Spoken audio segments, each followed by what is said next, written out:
Viens souffler, Saint-Esprit de Dieu. Viens souffler, Alléluia. Le vent du Saint-Esprit, c'est ce vent qui nous donne la vie. Le vent du Saint-Esprit, il atteste que nous sommes enfants de Dieu. Le vent du Saint-Esprit, c'est ce vent qui ranime la flamme. Le vent du Saint-Esprit, c'est le puissant souffle de Dieu. Souffle, souffle, souffle, Esprit de Dieu.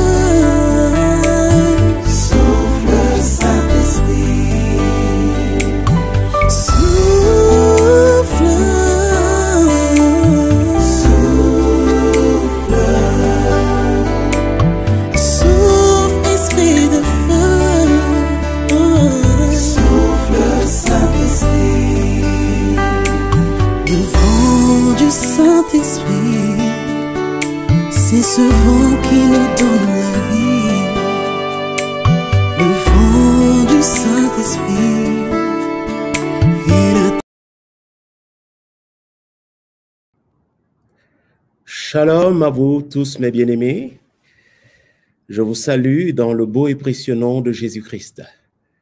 Nous avons donc ce privilège de nous rencontrer à l'occasion de ce séminaire qui est intitulé « Que me manque-t-il encore ?»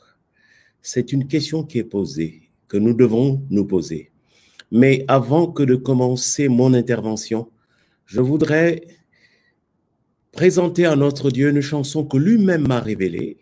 C'est une chanson dont je suis l'auteur et le compositeur, par la grâce du Saint-Esprit bien sûr, qui est intitulée « Trouvera-t-il la foi ?» Je prends ma guitare. Merci Seigneur. Alléluia.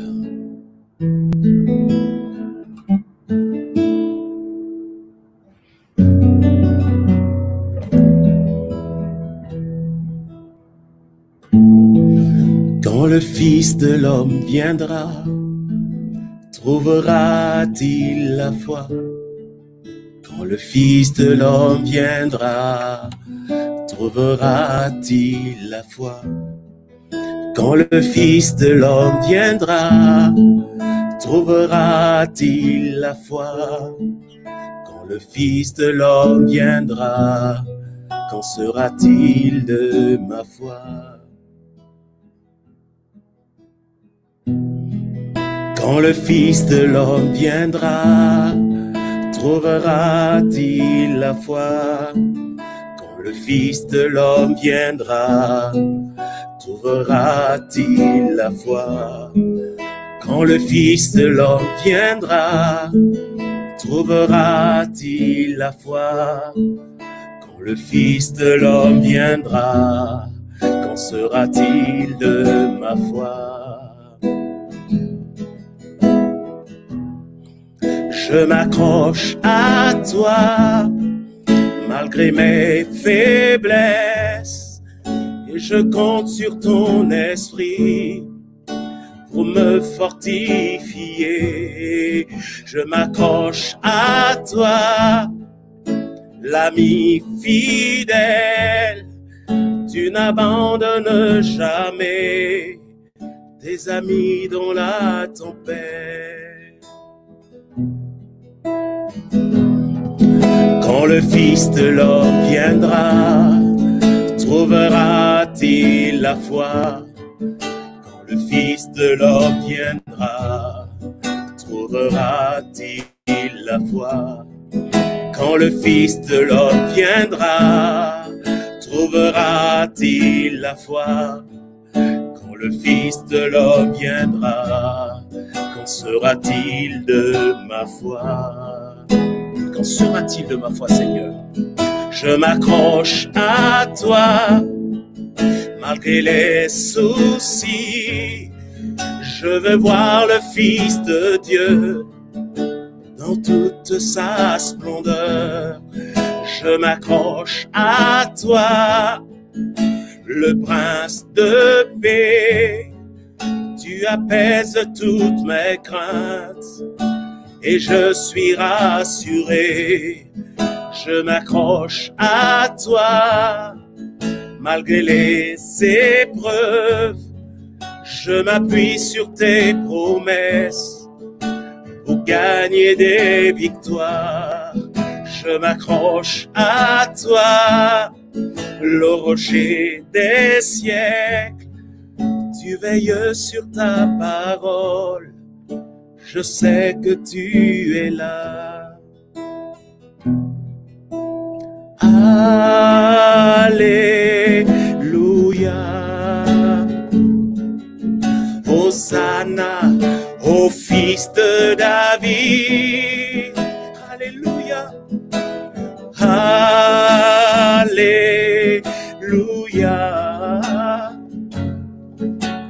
Garde-moi, Seigneur, fidèle à toi. Chantons Alléluia. Alléluia.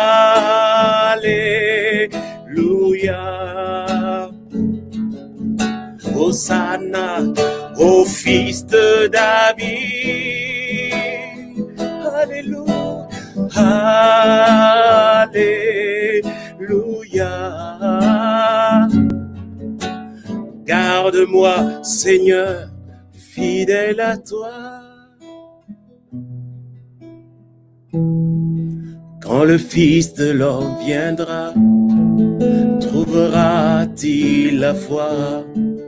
Quand le Fils de l'homme viendra, trouvera-t-il la foi?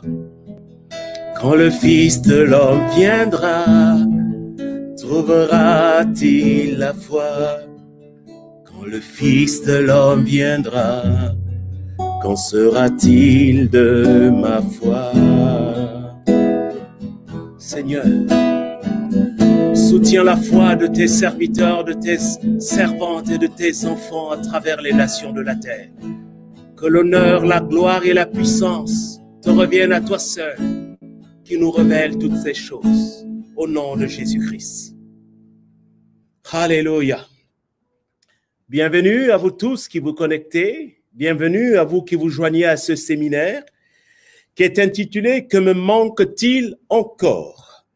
Pour introduire ces instants, ce message d'aujourd'hui, je nous propose de faire une lecture dans l'évangile de Matthieu au chapitre 10 et nous lirons les versets 17 jusqu'au verset 23. Shalom à vous tous qui êtes connectés.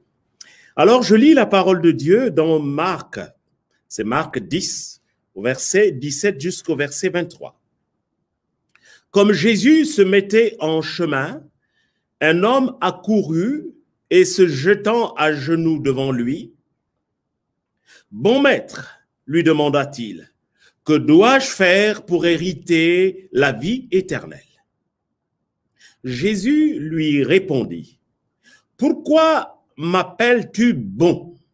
Il n'y a de bon que Dieu seul. Tu connais les commandements. Tu ne commettras point d'adultère. Tu ne tueras point. Tu ne déroberas point. Tu ne diras point de faux témoignages. Tu ne feras tort à personne.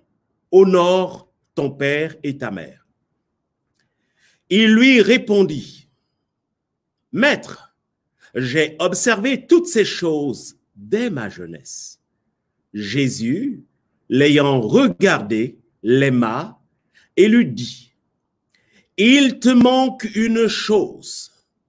Va, vends tout ce que tu as, donne-le aux pauvres, et tu auras un trésor dans le ciel. Puis, viens et suis-moi. » Mais affligé de cette parole, cet homme s'en alla tout triste, car il avait de grands biens. On va s'arrêter là. Que Dieu bénisse sa parole. Dans ce texte que nous venons de lire de Marc, c'est Jésus qui était en chemin pour se rendre à Jérusalem.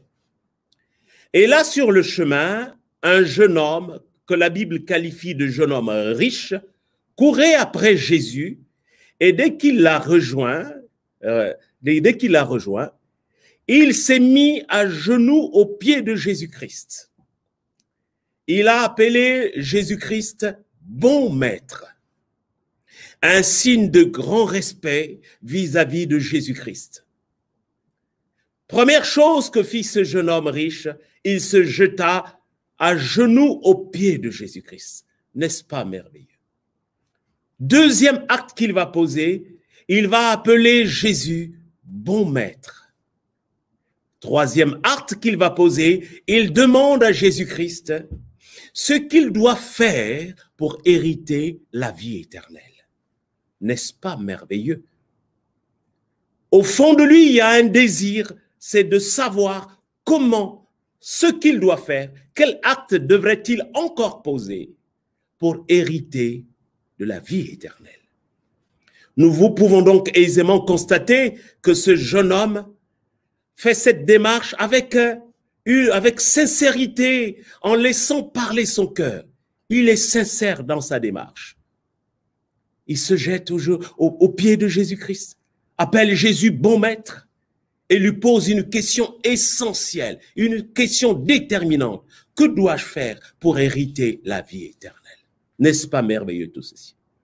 L'attitude de ce jeune homme va donc conduire Jésus à lui faire un rappel de la loi mosaïque, bien évidemment.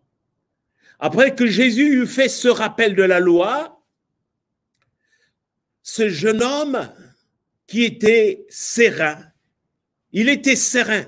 Pour quelle raison? Parce que ce que Jésus venait de lui faire rappel, ce sont des choses qu'il avait déjà pratiquées.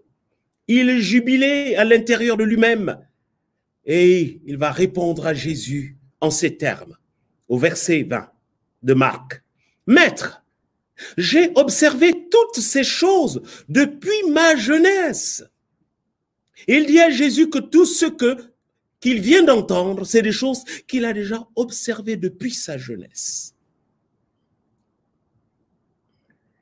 Il était fier de lui. Il était sûr d'avoir tout fait déjà. Parce que ça correspondait, ce qu'il avait déjà observé depuis sa jeunesse correspond à ce que Jésus venait de lui rappeler. Et après les dires donc de ce jeune homme, les dires qui venait de dire « J'ai observé toutes ces choses depuis ma jeunesse », Jésus lui fixa son regard, un regard de compassion, un regard d'amour. C'est ainsi qu'il dira au jeune homme riche, « Il te manque une chose. » Écoutez bien. Le jeune homme riche qui pensait déjà avoir tout fait, Jésus va lui dire en des termes clairs, « Il te manque une chose. » Juste une, pas deux, une seule chose. Jusque-là, tout allait bien entre Jésus et ce jeune homme.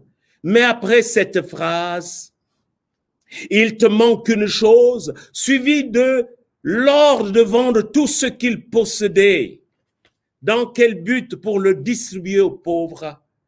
La rencontre entre Jésus-Christ et le jeune homme riche va prendre une autre tournure, mes bien-aimés. Ça se passait bien jusque-là. Mais quand Jésus va le dire à ce jeune homme riche qu'il lui manque une seule chose seulement, pas deux, une seule chose. La rencontre entre Jésus et lui va prendre une nouvelle tournure, une autre tournure. Pour quelle raison je dis que ça prend une nouvelle tournure? Mais parce que la déclaration de Jésus-Christ va affliger le jeune homme, lequel s'en alla tout triste.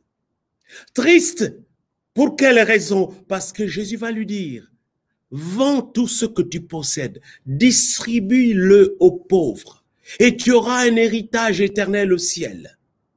Cela va affliger le jeune homme. Et c'était la seule chose qui lui restait à faire, parce qu'il avait déjà tout observé depuis sa jeunesse. N'est-ce pas merveilleux tout ça, mes bien-aimés? Mais la seule chose qui lui manquait, et Jésus va être clair en lui disant, la seule chose qui lui manquait d'accomplir, c'était de vendre tout ce qu'il possédait, les choses sur lesquelles il comptait, tout ce qui faisait sa force, toutes les choses sur lesquelles vraiment il fondait toute sa vie. Jésus lui dit, vends cela, distribue-le aux pauvres et tu auras un héritage éternel au ciel. Cette déclaration de Jésus va profondément attrister le jeune homme riche qui va décider de s'en aller, le cœur affligé. N'est-ce pas grave quand même? C'était beau au début, c'était merveilleux. Jésus a même eu un regard d'amour, a fixé un regard de compassion sur le jeune homme riche. Jésus a apprécié, mais quand il va lui dire ce qu'il lui manquait de faire, la seule chose qu'il lui manquait de faire, c'est alors que les choses vont changer.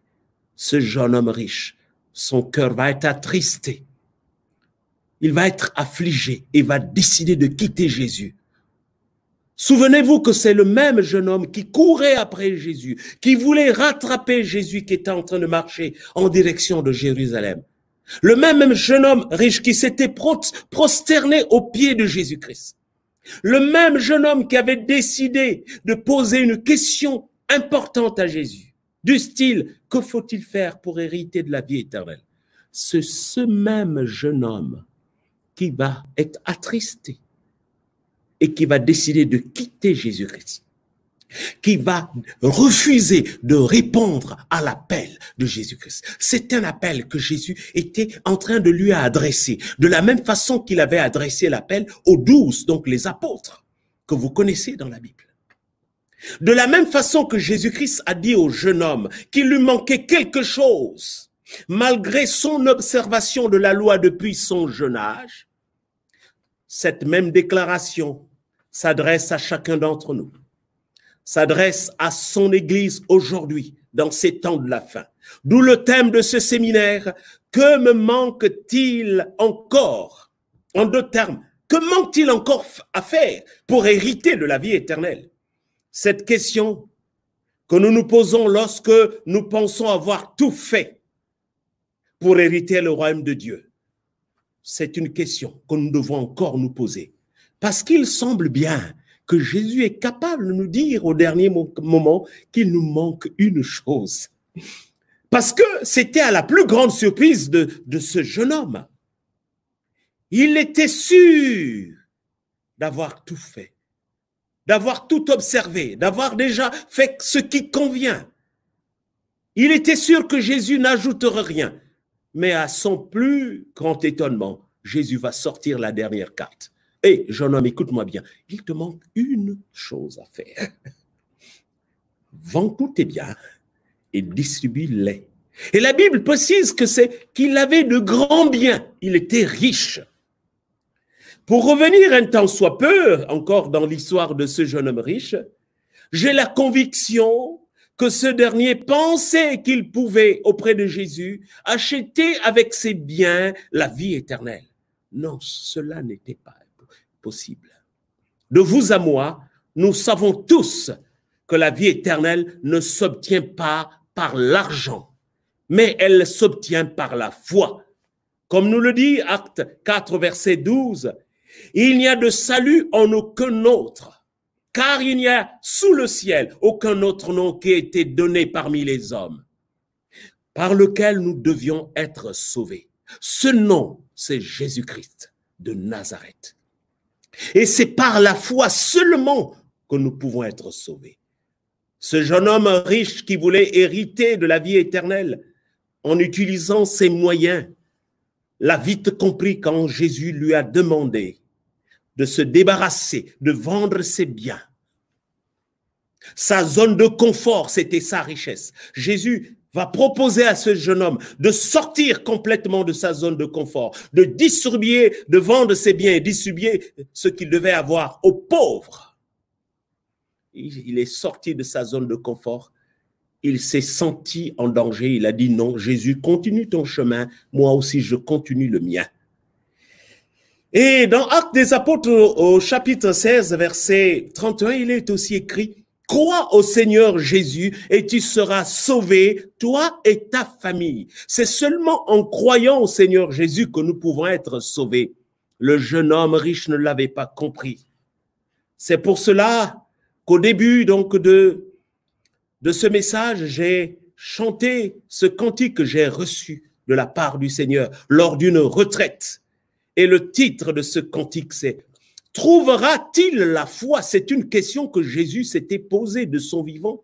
Que lorsqu'il reviendra sur la terre, est-ce qu'il va trouver la foi? Est-ce que l'Église sera là, debout dans la foi? Pour aller un peu plus loin, un peu plus au large de ce partage, je ne serai pas long, c'est inutile de parler longuement dans ces temps. On a besoin de dire des choses qui peuvent impacter les vies, qui peuvent changer la destinée des hommes et des femmes, parce que notre Dieu agit encore. Même au milieu de tout ce chaos que traverse le monde, notre Dieu agit encore. Je vais transmettre donc par l'Esprit ce que Dieu a mis sur mon cœur.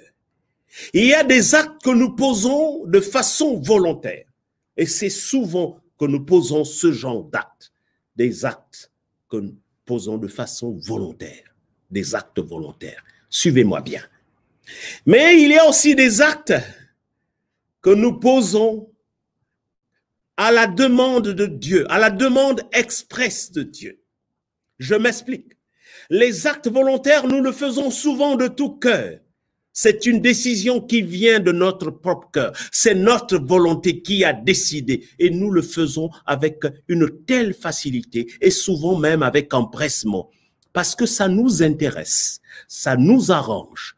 Deux fois, notre moi y est un tout petit peu mêlé dans cette décision des actes volontaires. Parce que ça nous arrange. Nous posons ces actes de façon volontaire. Mais il y a d'autres actes qui sont des actes à la demande de Dieu. À la demande expresse de Dieu, c'est Dieu qui nous dit de faire quelque chose. Il nous invite à poser un acte. Ce genre d'actes, souvent, sont des actes difficiles à exécuter. Parce que ça ne vient pas de nous. Parce que c'est difficile à faire. Parce que ça vient contrarier notre moi. Ces actes-là, ce sont les actes qui ouvrent la porte pour les grandes bénédictions. Ces actes que nous posons à la demande de Dieu, ce sont les actes qui ouvrent les écluses des cieux. Ces actes que nous posons à la demande expresse de Dieu sont les actes qui nous amènent vers la vie éternelle. Nous allons voir, pour conclure ce message, quelques exemples d'hommes qui ont posé des actes volontaires, mais qui, par la suite, ont dû poser des actes à la demande de Dieu. Et ce n'était pas toujours facile. Souvenons-nous que le thème de ce message, c'est « Que me manque-t-il encore ?» Que faut-il encore faire pour hériter le royaume des cieux? Le premier exemple que je voudrais donner, c'est celui de Moïse dans l'Ancien Testament. Moïse avait posé des actes volontaires en Égypte. Il avait été élevé dans la cour de Pharaon. Vous connaissez cette histoire. Je ne vais pas revenir dans ces détails. Mais Moïse, en grandissant, va constater qu'en fait, il n'est pas égyptien, mais qu'il était israélite. Et dans ce pays d'Égypte, les esclaves, c'était les gens de son peuple. Et un jour, il va prendre conscience qu'il fallait faire quelque chose à la faveur de son peuple, le peuple d'Israël. C'est comme ça qu'il va porter main à un Égyptien. Et un autre jour, il va encore porter main à un autre Égyptien, mais celui-ci va mourir à la suite de ses coups. C'est alors que volontairement, Moïse va décider de fuir l'Égypte pour se rendre à Madian. Acte volontaire. Maintenant, quel est l'acte involontaire que Moïse va poser par la suite? En étant à Madian où il menait sa vie paisible, d'ailleurs il s'est marié, il a trouvé une femme, il vivait à Madian chez son beau-père Jéthro. Là, l'Éternel va se révéler à Moïse alors qu'il était en train de paître les troupeaux de son beau-père. Complètement inattendu. Il n'avait pas rendez-vous avec l'Éternel dans ce lieu, mais Dieu va se révéler à Moïse au travers d'un buisson ardent. Alors, L'acte involontaire de Moïse, c'est Dieu qui va demander donc à ce Moïse, qui au début avait posé des actes en Égypte en vue de se battre pour son peuple qui était en esclavage, mais là, Dieu, maintenant, c'était le temps de Dieu. Il va demander à Moïse d'aller en Égypte parce qu'il en avait entendu le cri de son peuple. Il va l'envoyer pour libérer son peuple. Mais mes chers amis, les choses ne vont pas se passer si facilement. Moïse va opposer des résistances. Moïse va poser beaucoup d'hésitations. Il va dire beaucoup de choses à Dieu qu'il ne sait même pas parler, etc.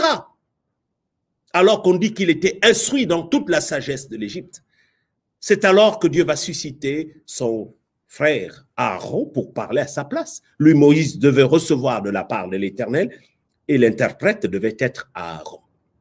Voyez-vous que les actes à la demande expresse de Dieu sont les actes les plus difficiles.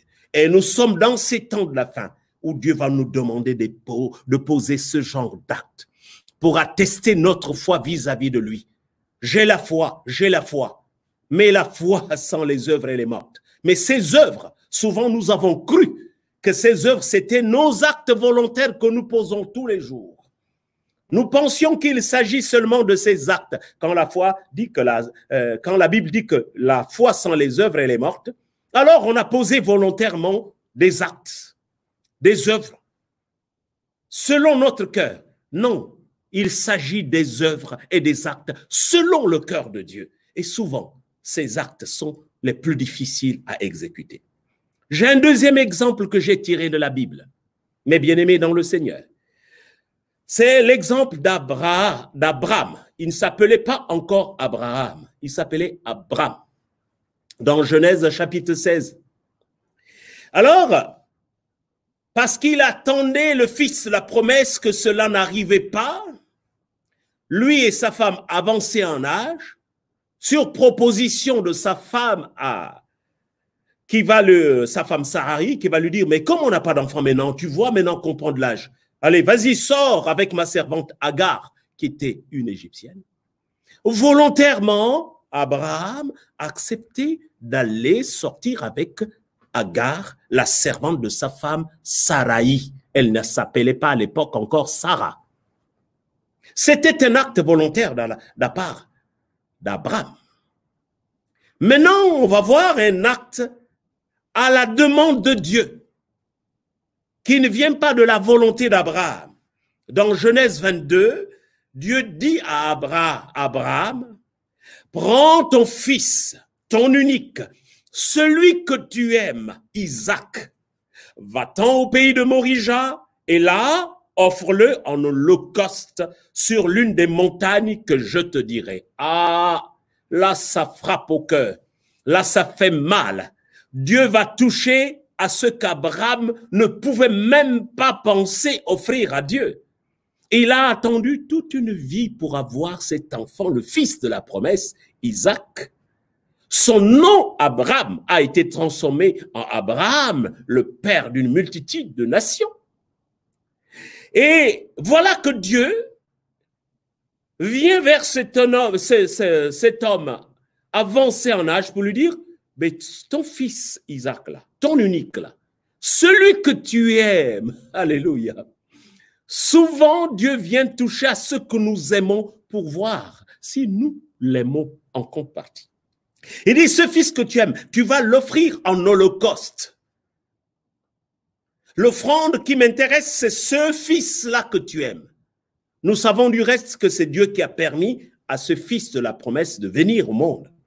Mais voilà que l'Éternel revient vers son serviteur Abraham pour lui dire, offre-moi, prends ton fils, offre-le en holocauste. Ce n'était pas facile pour Abraham. Mais cet acte, à la demande expresse de Dieu, il devait de poser cet acte pour mériter d'être appelé le père de la foi. Il devait poser cet acte pour garder le cap, pour garder son salut. Mes bien-aimés, la foi, ce n'est pas seulement poser des actes qui nous font plaisir à nous, offrir un cadeau, etc. Non, c'est poser des actes à la demande de Dieu. Et Abraham fit cela. Et cela plut à Dieu. Et son fils Isaac n'a pas été du tout sacrifié en holocauste. Dieu voulait juste voir son obéissance.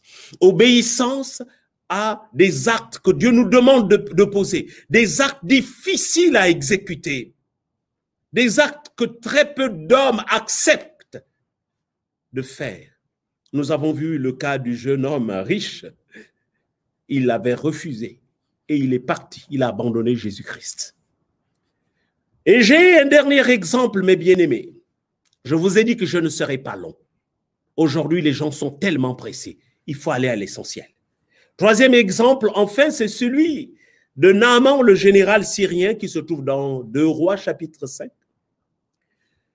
Ce général syrien va poser un acte volontaire, bien sûr à la demande du roi de Syrie, qui va l'envoyer vers le roi d'Israël, lui remettre une lettre. Et lorsque le roi d'Israël va ouvrir cette lettre, il va faire, donc on va faire la lecture, le roi d'Israël va déchirer ses vêtements en disant, parce que, je reviens un tout petit peu en arrière, parce que dans la lettre, le roi de Syrie demandait au roi d'Israël de faire quelque chose pour la guérison de son général, parce qu'il entendait qu'en Israël, il y avait des miracles, il y avait des guérisons. Comme ça, les choses sont claires. Alors, le roi d'Israël va ouvrir cette lettre, et il lit là-dedans cette demande du roi de Syrie, il dit, c'est pas possible, il me prend pour un dieu ou quoi? Alors il déchire ses vêtements en disant, suis-je un dieu pour faire mourir ou pour faire vivre? Le roi d'Israël, pour le roi d'Israël, au fond de lui, il disait que c'était une occasion de chute, c'était une occasion de dispute, c'est que le roi de Syrie cherchait quelques problèmes, en arrière-plan. Mais derrière cet acte où il a déchiré ses vêtements, alors il y a le prophète qui va être au courant de cet acte. Élisée va être au courant de ce qui venait de se passer. Maintenant, on va voir ici un acte à la demande expresse de Dieu que le général syrien du nom de Naaman va poser, avec beaucoup d'hésitation, bien sûr. Alors, lorsqu'Élisée apprend cela, il va prendre contact avec le général syrien par des messagers qui vont aller demander à ce général syrien que s'il voulait la guérison, il devait se laver 7 fois dans le Jourdain, plonger 7 fois. Vous comprenez bien, 7 fois dans le Jourdain. Il fallait de la discipline et de l'obéissance. Quand Naaman a appris cela, cette proposition d'Élisée, il va le dire, mais ce gars, il me manque de respect ou quoi? Il fut irrité et s'en alla. Il s'est mis en colère. Le général syrien s'est mis en colère. Il s'est dit, mais cet homme se moque de moi ou quoi? Il va falloir que je plonge 7 fois, que je me lave 7 fois dans le journée pour être guéri. Ça ne va pas, non? Et donc, cet acte à la demande de Dieu par la bouche d'Élisée ne va pas arranger le général syrien. Ce dernier se mit en colère et s'en alla. N'eût été l'intervention, pardon, n'eût été l'intervention de ses serviteurs, ce général ne serait jamais revenu se jeter dans le Jourdain. Ses serviteurs ont tout fait pour dire, non mais vas-y, essaye, vas-y, on va voir. Qu'est-ce qui va se passer? Et c'est comme ça qu'il s'est jeté dans le Jourdain 7 fois et qu'il a obtenu la guérison. Chers amis, que me manque-t-il encore? C'est le thème de ce message. Il y a des actes que nous devons poser, que après, quand nous pensons avoir tout fait, quand nous disons que nous avons tout exécuté, Dieu nous demandera toujours une chose. Abraham était sûr que tout était bon. Il a le fils de la promesse, qu'il pouvait être en paix, tranquille. C'est alors que Dieu vint vers lui pour lui dire, offre-moi ton fils, ton unique, celui que tu aimes. Dans ces temps de la fin, pour demeurer dans la foi, le Seigneur nous demandera de poser des actes de foi, mais des actes qui nous coûtent, des actes qui sont difficiles à exécuter. Mais c'est à cela que le Seigneur verra que nous sommes vraiment pour lui. C'est ce qui va ouvrir les écluses des cieux C'est ce qui va permettre la manifestation de la puissance de Dieu dans notre propre vie. Parce que jusque-là, nous ne posons que des actes volontaires. Pour me résumer, souvent, nous n'aimons poser que des actes volontaires qui nous font du bien, qui sont faciles à exécuter. Mais Dieu attend maintenant que nous puissions répondre aux actes qu'il nous demande lui-même de façon expresse. Ce sont ces actes qui vont ouvrir les écluses des cieux, qui vont déclencher la puissance de Dieu dans l'Église. Ce sont des actes d'obéissance, de soumission pleine et entière. Nous courons après les bénédictions, mais les bénédictions sont attachées à l'exécution d'actes que Dieu nous demande lui-même de faire. Que Dieu bénisse sa parole, vous bénisse abondamment, parce que je sais qu'il y a de grandes choses à faire avec chacun d'entre nous et que la grâce de Dieu est encore disponible. Il est temps de se saisir de la main de Dieu pendant qu'il est encore près de nous. Que Dieu vous bénisse. Shalom à vous tous. Je voudrais clôturer ces moments par une courte prière. Père éternel, ton nom est au-dessus de tous les noms. Lorsque tu appelles, tu équipes. Ce jeune homme riche avait été appelé par Jésus, mais a refusé de répondre à cet appel parce qu'il ne voulait pas se séparer de ses biens. Il voulait rester dans sa zone de confort. Seigneur, l'heure est venue, Seigneur, pour chacun de nous de sortir de notre zone de confort pour répondre à ton appel. Mais nous savons une chose, c'est que tu ne déçois jamais tes serviteurs et tes servantes. Seigneur, merci d'étendre ta main sur la vie de ces hommes et de ces femmes qui vont entendre ce message, afin que tu mettes dans leur cœur l'obéissance qui vaut mieux que les sacrifices. Ô Père, nous aimons bien faire des sacrifices, mais tu n'as plus besoin de sacrifices. Tu as besoin de notre obéissance. Merci Seigneur parce que tu es en train de relever quelqu'un. Tu es en train de consoler, fortifier quelqu'un. Tu es en train de redonner la foi à ceux qui étaient tombés, Seigneur. Nous savons que plusieurs épreuves nous attendent. Alors fortifie la foi de tes serviteurs et de tes servants. Fortifie la foi de tes enfants, afin que un jour nous puissions entendre de ta bouche, bon et fidèle serviteur, entre dans la joie de ton maître. Père, que la gloire, l'honneur et la puissance te reviennent à toi seul, dès maintenant et pour l'éternité. Au nom de Jésus-Christ. Amen. Je rends grâce à Dieu et bénis ceux qui ont eu cette initiative. Que la gloire revienne à notre Dieu, dès maintenant et pour l'éternité. Shalom à vous tous. C'était de la part du pasteur Henri Koumba de l'Église des Nations dans le sud-ouest de la France. Shalom, au revoir et à une prochaine occasion. Merci.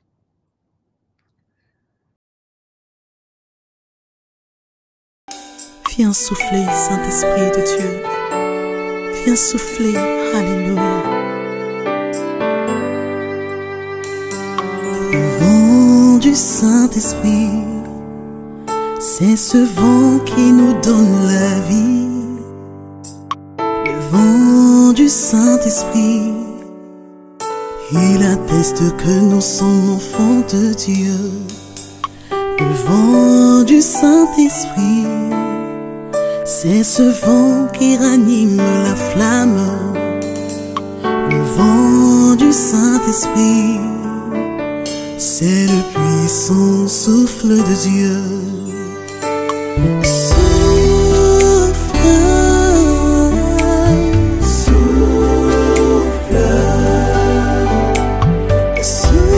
Esprit de Dieu.